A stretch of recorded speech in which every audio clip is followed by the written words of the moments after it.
student. I Rakesh Chaudhary welcome you all on my YouTube channel Power of Physics, where you learn the physics in simplest and easiest way. Now, in today's class we are going to start our new chapter, Nuclei, Nuclear Physics. इससे previous chapter में हम पढ़ चुके हैं atomic physics और atom के बारे में, जहां पर हमने कई सारे मॉडल, जे थॉम्सन मॉडल हमने डिस्कस किया, रदरफोर्ड एटॉमिक मॉडल हमने डिस्कस किया, नील्स बोहर का मॉडल है वो हमने डिस्कस किया। अब इस चैप्टर में अपन पढ़ेंगे न्यूक्लियस के बारे में। न्यूक्लियस क्या है, what is nucleus, who discovered nucleus, several type of properties of regarding nucleus, radio activity, ये जितनी भी सारी चीजें हैं वो इस चैप्टर में हम डिस्कस करेंगे। तो अगर इस चैप्टर से पहले आपने एटम वाला चैप्टर अगर नहीं पढ़ा है तो पहले एक बार जो प्रीवियस वीडियो अपलोडेड है वहां पर जाके एक बार उस चैप्टर को जरूर पढ़ें, क्योंकि जब तक आपके एटम समझ में नहीं आएगा तब तक आपके न्यूक्लियस है वो समझ में नहीं आएगा। तो सबसे पहले स्टार्ट कर रहे हैं हम डिस्कवरी ऑफ न्यूक्लियस, और उसमें सबसे पहले हम ले रहे हैं कि किसने डिस्कवर किया न्यूक्लियस को। हालांकि एटम वाले चैप्टर में आपको बता चुका हूं दैट इन 1911 एक एक्सपेरिमेंट परफॉर्म हुआ था रदरफोर्ड द्वारा। एक्चुअली रदरफोर्ड की जो दो स्कॉलर स्टूडेंट थे, गाइगर एंड मार्सन, उन्होंने एक एक्सपेरिमेंट परफॉर्म किया था which is known as alpha particle scattering experiment, and from that experiment nucleus को डिस्कवर किया गया। Alpha particle experiment. Then first of all, who discovered nucleus? Nucleus was discovered by scientist Rutherford in 1911. उसके बाद में after 8 years in 1919 Rutherford ने ही discover किया था किसको, प्रोटॉन को। इससे पहले इलेक्ट्रॉन डिस्कवर हो चुका था। इलेक्ट्रॉन को किसने डिस्कवर किया था, जे थॉम्सन ने 1919 में। किसको डिस्कवर किया गया, प्रोटॉन को डिस्कवर किया गया। एंड प्रोटॉन कैसे डिस्कवर हुआ था कि जैसे ही हमारे पास मान लीजिए कोई नाइट्रोजन का न्यूक्लियस है एंड दिस इज 7 नाइट्रोजन 14, और जब इस नाइट्रोजन के न्यूक्लियस के ऊपर when alpha particle strike to He4, this is the nucleus of helium atom. Then when alpha particle strike with the nucleus of nitrogen atom, then यहां से निकला oxygen 8, oxygen 17. Then by balancing this equation 7 to 9, here 8, then here is 1, 14 and 4 18, 17 here, then here is 1. Now 1 1, and this is 1H1. This is proton. I can also write this as 1P1, and this is proton. This is proton. यानी क्या हुआ, 1919 में Rutherford ने क्या किया कि जैसे ही nitrogen के न्यूक्लियस के ऊपर अल्फा पार्टिकल से बम्बार्डमेंट करवाते हैं तो उन्होंने देखा एक पॉजिटिव पार्टिकल है वो वहां से एमिट होता है, और वो जो पॉजिटिव पार्टिकल था बच्चों वो कौन था, प्रोटॉन था। अब before moving ahead in this chapter, सबसे पहले अपन कुछ बेसिक जो सिंबल्स हैं जो इस पूरे चैप्टर में हमें यूज में लेने हैं, पहले एक बार उनको डिस्कस कर लें, और मैं चाहता हूं कि इनको आप नोट कर लें क्योंकि बार बार है वो रिपीट होंगे। What is proton? Symbol of proton. Proton is denoted as 1H1 or 1P1. आप जानते हो कि नीचे जो होता है वो एटॉमिक नंबर होता है और ऊपर जो लिखा होता है वो मास नंबर होता है। अभी आगे मैं और बता दूंगा इसको डिटेल में। This is the symbol of proton. Next one is neutron. Neutron is written as 0 and 1. This is the symbol for neutron. Electron, electron is denoted as -1 electron 0. This is the symbol of electron. Next, positron. And positron is denoted as +1 E0. This is positron. This is also known as beta plus particles, and this is beta minus particle. This is beta minus and this one is beta plus particle. Next we will talk about neutron हो गया, electron हो गया, positron हो गया, alpha particle. Alpha particle. Alpha particle is the nucleus of helium atom. Then it is denoted as 2 helium 4. Deuteron. And deuteron is written as it is the nucleus of deuterium 1H2. These are the basic symbols which we will use in this chapter. Proton, neutron, electron, positron, alpha particle and deuteron. Now nitrogen के nucleus पर alpha particle strike हुआ, oxygen वहां से निकला, साथ में निकला एक positive particle and this positive particle was proton. Next, proton की डिस्कवरी होगी 1919 में, किसने किया? रदरफोर्ड ने किया। उसके बाद मैं नेक्स्ट में बात करता हूं अब थर्ड नंबर पर। सबसे पहले डिस्कवरी हुई थी किसकी? इलेक्ट्रॉन की। किसने की? जे थॉमसन ने। उसके बाद डिस्कवरी हुई न्यूक्लियस की। किसने की? रदरफोर्ड ने। उसके बाद डिस्कवरी हुई प्रोटॉन की। किसने की? रदरफोर्ड ने। अब चलते हैं न्यूट्रॉन पर। न्यूट्रॉन की डिस्कवरी है वो कैसे हुई? इन 1932 देयर वर टू साइंटिस्ट, बोथे एंड बेकर। बोथे एंड बेकर एंड बोथे एंड बेकर, इन्होंने क्या किया? इन्होंने बताया कि जब भी हम बेरिलियम के न्यूक्लियस पर, बेरिलियम 4, बेरिलियम 9, बेरिलियम के न्यूक्लियस पर जैसे ही हम स्ट्राइक करवाते हैं किससे? अल्फा पार्टिकल से। When alpha particle strike with the nucleus of beryllium atom, then यहां से निकलता है कार्बन 6C12, कार्बन निकला। एक बार देखिए बैलेंस है क्या? 4 and 2 6 balanced, 9 and 4 13, here is 12, then 0 and 1, and what it is? 0 1, it is neutron। Neutron. तो उन्होंने देखा कि वहां पर कुछ न्यूट्रल पार्टिकल्स, न्यूट्रल रेडिएशंस वहां से एमिट होती हैं। ये बात किसने देखी? बोथे एंड बेकर ने। कब? 1932 में। कब हुआ ऐसा? कि जैसे ही बेरिलियम के न्यूक्लियस के ऊपर एक अल्फा पार्टिकल स्ट्राइक करता है तो कुछ न्यूट्रल रेडिएशंस हैं वो वहां से एमिट होती हैं। बोथे एंड बेकर ने इनको कहा कि ये क्या हो सकती हैं? ये गामा रेज हो सकती हैं। बोथे एंड बेकर ने कहा कि ये क्या हो सकती हैं? ये गामा रेज हो सकती हैं। बट वो गामा तो नहीं थी। क्यों नहीं थी? बिकॉज अगर वो गामा रेज होती तो दो कंजर्वेशन है वो फॉलो होते। कौन कौन से? First one, conservation of linear momentum and conservation of total energy. In 1932 वहां पर जैसे ही न्यूट्रल रेडिएशंस वहां से एमिट हुई, बोथे एंड बेकर ने इनको देखा तो बोथे और बेकर ने कहा कि ये किसके इक्विवेलेंट हैं? ये गामा रेज के इक्विवेलेंट हैं। बट ऐसा नहीं था। क्यों नहीं था? क्योंकि गामा रेज यहां पर अगर इनको गामा रेज अपन माने तो लीनियर मोमेंटम और टोटल एनर्जी कंजर्वेशन फॉलो नहीं हुआ। उसके बाद में फोर्थ पॉइंट अपन बात करते हैं 1932 में ही। Madam Curie and Joliot Curie, madam Curie and Joliot Curie, उन्होंने कहा these are not gamma rays but instead of gamma rays these are photons. These are photons. कि जैसे ही बेरिलियम के न्यूक्लियस के ऊपर अल्फा पार्टिकल स्ट्राइक करता है तो जो न्यूट्रल रेडिएशंस वहां से एमिट होती हैं, these neutral radiations are photon. But वो फोटोन भी नहीं थे। क्यों? जब जैसे ही प्रैक्टिकल वैल्यू कैलकुलेट की गई, then from practical value energy of photon was greater than energy of these neutral radiations. क्या हुआ कि जैसे ही मैडम क्यूरी और जूलियट क्यूरी ने उन्होंने को बताया कि ये फोटॉन्स हैं, because photon is also neutral particle, gamma ray is also neutral in nature, then photon के इक्विवेलेंट उन्होंने माना। तो जैसे ही प्रैक्टिकल से ये चीज प्रूव हुई कि प्रैक्टिकल से पता चला कि energy of photon is greater than energy of neutral radiations. इसका मतलब these neutral radiations was not gamma particles, was not photons. Then in 1932 अब बारी थी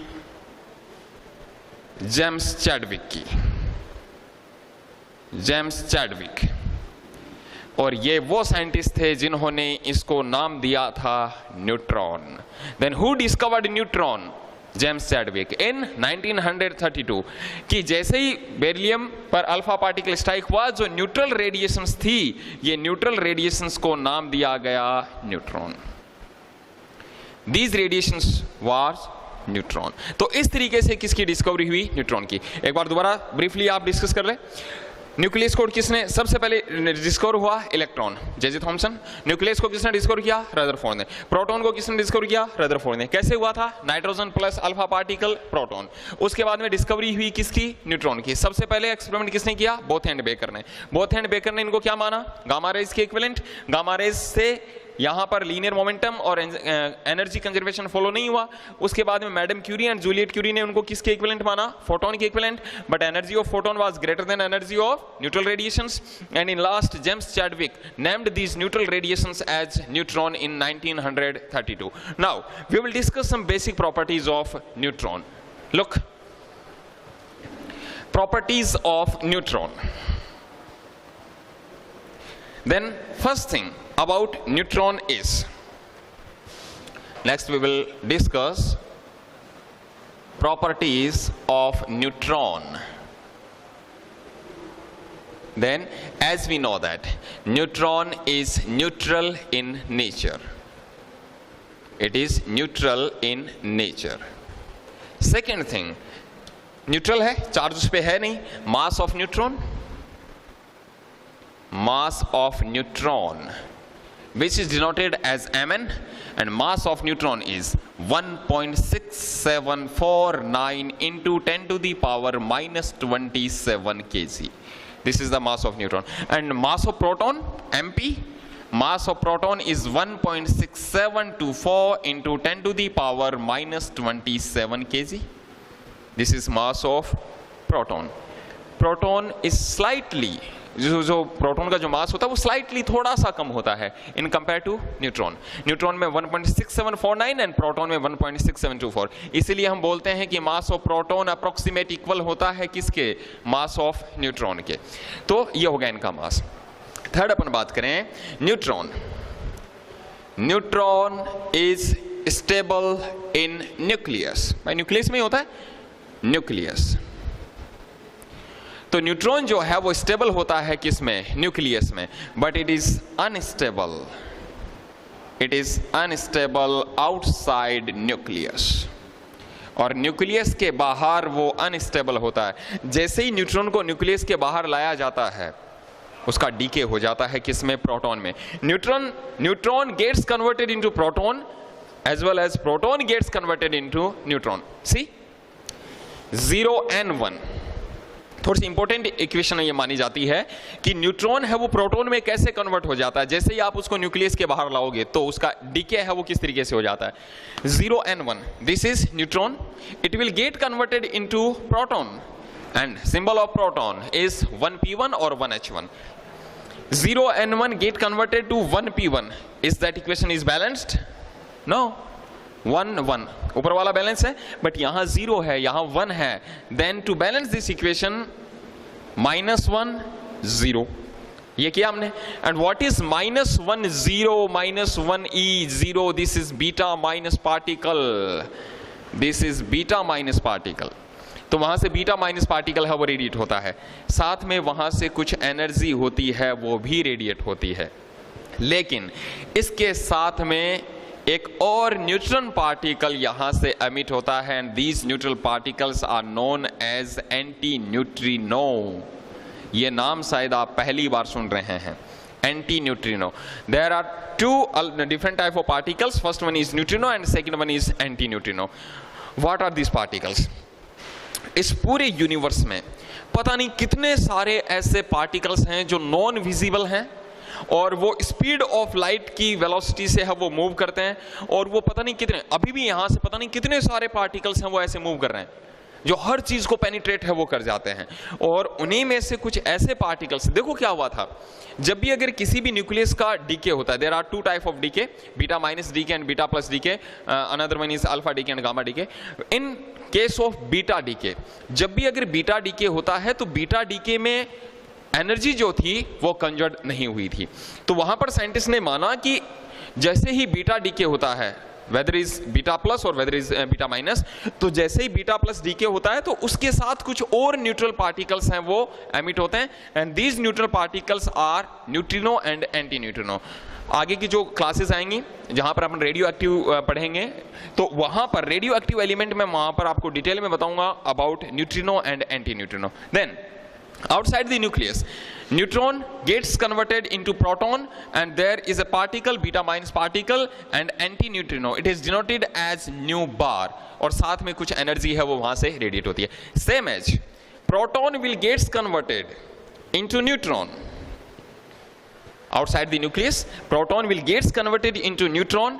Now अगर इसको बैलेंस करें, 1 0, here is 1 1 1 0, this is 1 0, and this is positron, beta plus particles.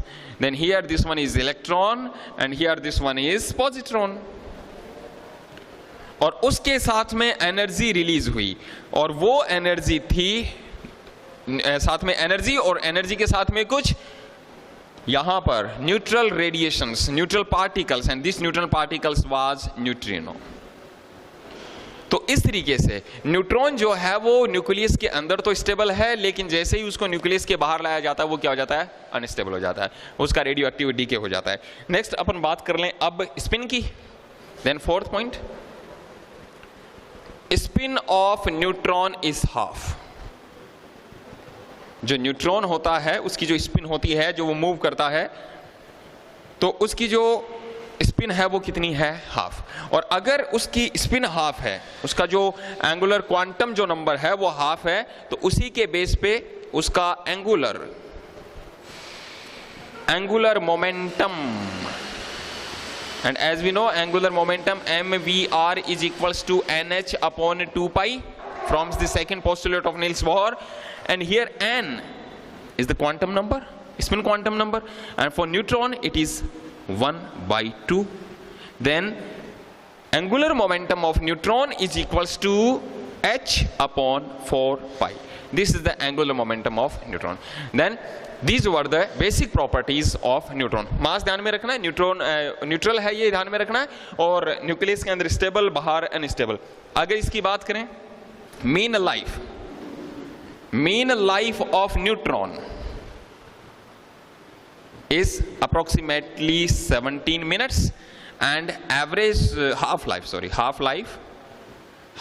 life of neutron is approximate 12 minutes. Then these were the basic properties of neutron. Now we will move ahead, and now we will talk the basic classifications of nucleus. कि nucleus जो होता है वो कितने different types का होता है, तो उसको अपना भी देखते हैं. Now in our next here we will discuss the basic classifications of nucleus. Nucleus है वो कितने टाइप्स का हो सकता है, और इसके क्लासिफिकेशन को देखने से पहले किसी भी जो न्यूक्लियस होता है उसको हम किस तरीके से डिनोट कर सकते हैं. For example, if I talk about the symbol of nucleus, then symbol of nucleus is like that, Z X A, where X is the name of element, this is element, and Z is the atomic number, and as you all know, what is the definition of atomic number? Number of protons present in nucleus is known as atomic number of that element. और हमें पता है कि जब तक अगर कोई भी एलिमेंट इलेक्ट्रॉन को डोनेट या इलेक्ट्रॉन को एक्सेप्ट नहीं करता है, तब तक उसमें number of proton and number of electron are always same. Then what is A here? Here A is the mass number, and mass number is the algebraic sum of proton and neutron presented in nucleus. Then this is the mass number, and if I have to calculate the number of neutrons in nucleus, then number of neutron n is equals to क्या होगा, A minus Z. कि अगर mass number में से अगर atomic number को subtract कर देंगे तो हमें क्या मिल जाएगा, number of neutrons. Like for example 17 chlorine 35, this is the element of chlorine. Now how many protons are present in 17 Cl35? There are 17 proton, there are 17 electron, and how many neutrons are there? 35 minus 17. आपको mass number में से atomic number को subtract करना है, then number of neutrons will be 18. तो इस तरीके से कोई भी जो न्यूक्लियस होता है ये उसका सिंबल होता है।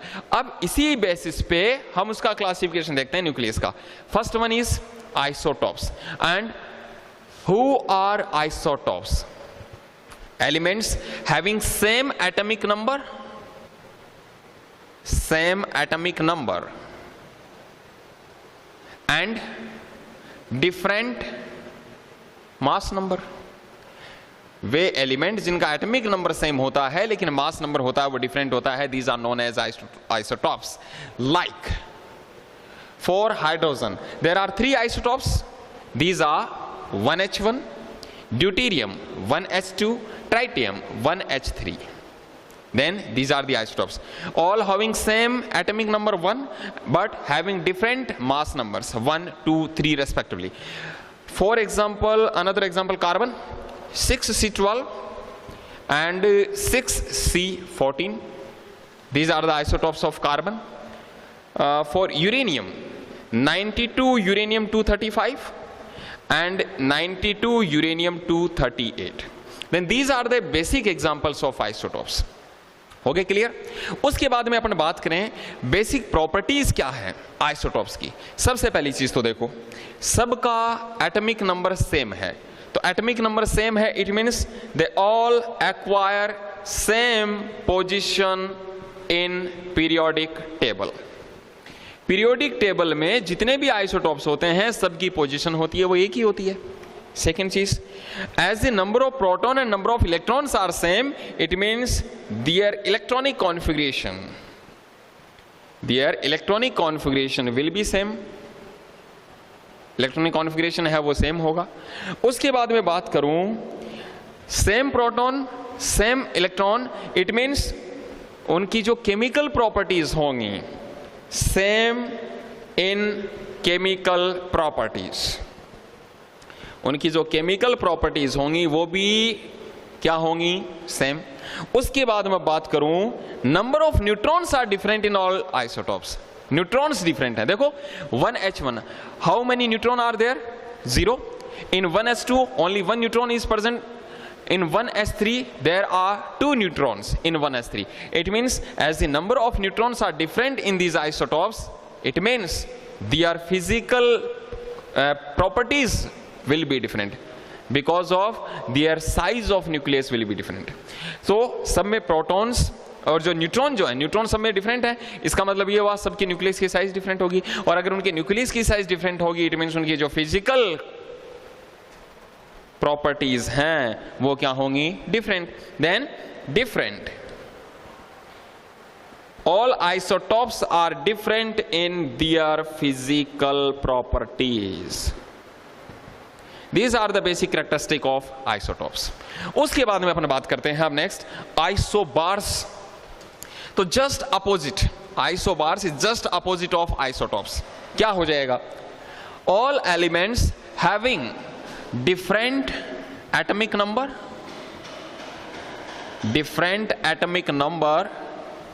but having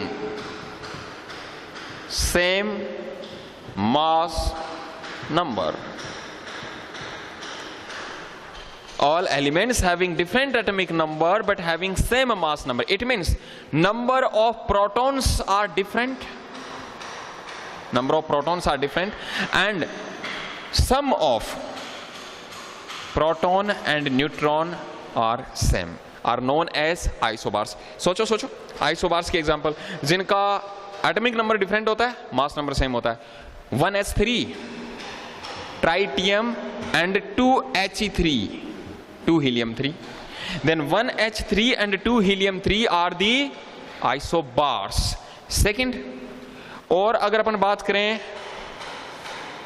कार्बन 6C14 और नाइट्रोजन 7 नाइट्रोजन 14, क्या है? एटॉमिक नंबर क्या हो गया? डिफरेंट। मास नंबर वो क्या हो गया? सेम। तो ये क्या हो गए? बेसिक एग्जांपल्स हो गए किसके? आइसोबार्स के।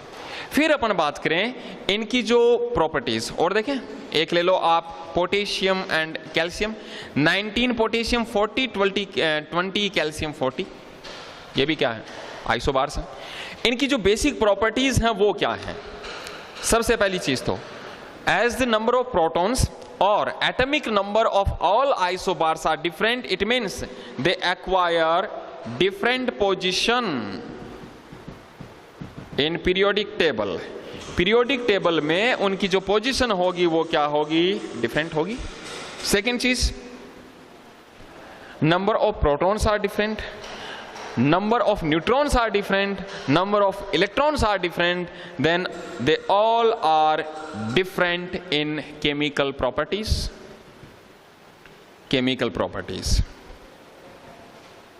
Physical properties भी तो different होगी, different in physical properties. और उनका जो इलेक्ट्रॉनिक कॉन्फ़िगरेशन होगा वो भी क्या होगा, डिफरेंट होगा. Then different in electronic configuration. Electronic configuration. These are isobars. Next, I will talk about the isotones. Isotones, elements having same number of neutrons. Way element जिनमें न्यूट्रॉन्स होते हैं वो क्या होते हैं, सेम होते हैं, और वो क्या होते हैं, आइसोटोन्स होते हैं. अब आइसोटोन्स जिनमें न्यूट्रॉन है वो सेम होंगे. प्रोटॉन डिफरेंट हो सकते हैं, इलेक्ट्रॉन डिफरेंट हो सकते हैं, but number of neutrons are same. Like एक हमने ले लिया 1H2 ड्यूटेरियम एंड एक मैंने ले लिया 2 helium 3. 1H2 and 2 helium 3. How many proton in 1H2? 2 में से 1 माइनस किया, 1 प्रोटॉन. 2 हीलियम 3 में proton 1 proton is 2 helium 3. Second example हम लें, देन 6C14 एंड 8 ऑक्सीजन 16. हो गया क्या सम? हाँ बिल्कुल. 6C14 and 8 oxygen 16. This is carbon and this one is oxygen. How many number of neutrons in 6C14? There are 8 neutrons and 8 neutrons are there in oxygen. Carbon में भी 8 है, oxygen में भी 8 है. देन ये क्या हो गए, ये हो गए आइसोटोन्स. और next one is isomers. Isomers क्या होते हैं? आइसोमर्स वे होते हैं सेम एटॉमिक नंबर, जिनका एटॉमिक नंबर होता है वो भी सेम होता है, and same mass number, mass number भी सेम होता है. तो फिर डिफरेंट क्या है, उनकी radio active properties, but different in their radioactive properties. Radioactive properties are known as isomers. तो ये बेसिक क्लासिफिकेशन था. अब इन पर बेस्ड स्टूडेंट्स क्वेश्चन है वो किस तरीके से आ सकता है. एक छोटा सा क्वेश्चन देख लें, हमें क्या दे दिया जाएगा, इस तरीके के हमें डिफरेंट टाइप के एलिमेंट्स है वो दे दिए जाएंगे. For example 6C12, 8 oxygen 16, 6C13, 6C14 ले लें 14 and 8 oxygen 15 and 7 nitrogen 15 and 7 nitrogen 14. ये कुछ बेसिक से एग्जांपल हम अपने को दे दिए. क्वेश्चन ये आ गया, इन जितने भी सारे एलिमेंट्स अपने को गिवन हैं इनमें ये बताइए कि आइसोटॉप्स कौन कौन से हैं. आइसोटॉप्स, इनमें से आइसोमर्स कौन कौन से हैं, आइसोबार्स कौन कौन से हैं, आइसोबार्स एंड आइसोटोन्स कौन कौन से हैं. आइसोटॉप्स, आइसोबार्स एंड आइसोटोन्स वो अपने को यहां पर छांटने. देखो isotopes, element having same atomic number but different mass number. It means जिनमें नंबर ऑफ प्रोटॉन सेम है. 6 कार्बन कार्बन, ऑक्सीजन के 2 पेयर और नाइट्रोजन के 2 पेयर बन रहे हैं. देन आइसोटॉप्स हो गए, एक तो 6C12, 6C14, एक सेकंड पेयर बन रहा है नाइट्रोजन का 7 नाइट्रोजन 15, 7 नाइट्रोजन 14, और एक पेयर बन रहा है 8 oxygen 16 and 8 oxygen 15. These are isotopes. Isobars, isobars क्या होगा, ऊपर वाली वैल्यू यानी मास नंबर है वो सेम होना चाहिए, एटॉमिक नंबर डिफरेंट होना चाहिए. देन चेक करो 14 एंड 14, एक तो ये हो गया. देन आइसोबार्स का एक पेयर तो हो गया 6C14 and another one is 7 nitrogen 14, एक पेयर तो ये हो गया. एक यहां देखो ऑक्सीजन एंड नाइट्रोजन, तो एक पेयर हो गया 8 oxygen 15 and another one is 7 nitrogen 15. और isotones having same number of neutrons. How many neutrons are there in 6C12? 6. 8 oxygen 16 में number of neutron 8. 6C14 में 8. 8 oxygen 15 में 7. 7 nitrogen 15 में 8 और 7 nitrogen 14 में 7. देन सेम वाले कौन कौन से हैं? 8 वाले ले लो एक तो 8 oxygen 16, 6 carbon 14 and 7 nitrogen 15. These are isotones तीनों. और सेम ऐसे ही 8 oxygen 15 and 7 nitrogen 14 are isotones. तो इस तरीके से क्लासिफिकेशन था वो अपने को करना था. अब नेक्स्ट वाले लेक्चर में हम डिस्कस करेंगे न्यूक्लियस की साइज की, कि क्या रिलेशन है relation between the radius of nucleus and mass number. उसके बाद में हम डेफिनेशन देखेंगे एटॉमिक मास यूनिट की मास एनर्जी रिलेशन को, तो वो हम देखेंगे नेक्स्ट वाली क्लास में. Thank you so much for watching whole video. Thank you.